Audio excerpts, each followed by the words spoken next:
Hey everyone, it's HorsieHowTo again, and I'm going to continue showing you how to set up your new English saddle.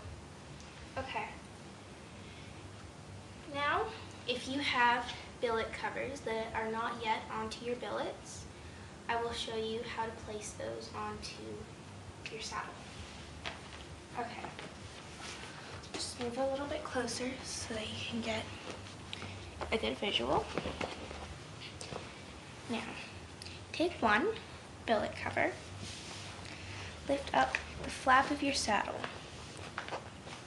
Now, this is really hard in this position, but I will try my best. Okay, now what you want to do is take your first billet, put it under and through the first hole, and then over and out the second. Now you do the same with the second billet, and the same with the third billet. And I like to run mine about halfway up when I'm first starting, just because I don't know how far the girth will go up on my new saddle. Now I shall do the other side for you. Once again, same technique. Under, over, under, over, and under, over. And once again, about halfway up. Now, second step, some of you are going to have saddles which come with adjustable and removable knee blocks. What you want to do is you want to find on the knee block, there will be one end that is a little fatter than the other. The end that isn't as fat goes on the top, okay? So you open up the flap once again, and we will just Velcro the knee block onto the saddle, making sure that it's secure, making sure that it's lined up, let's see, with the front of the saddle.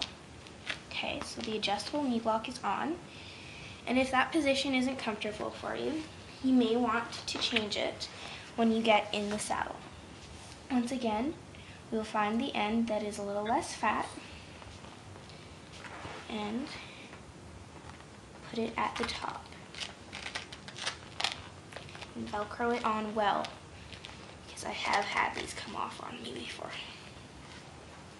Now the next step, setting up your new English saddle, is attaching the girth onto the right side of the saddle so that you will be ready to adjust it when you put it onto your horse.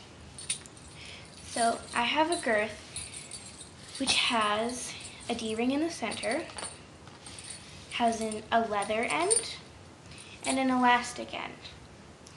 Right now, you want to take the leather end and put that onto the right side of your saddle. You will use the first billet and put it on the loosest just for safety measures when you are adjusting. And you will also use the third billet. Now, the second billet, which is the one in the middle, we only use for safety purposes, like if the first billet breaks or if the third billet breaks. Because if you were out on a hack, you were using your first and second billets, let's say the second billet snapped, your girth wouldn't really be stretched out far enough to reach the third billet in case of emergency. Second billet only for safety purposes. Now I'll just throw the girth over the seat of my saddle, and that completes the second step in preparing my new English saddle for riding.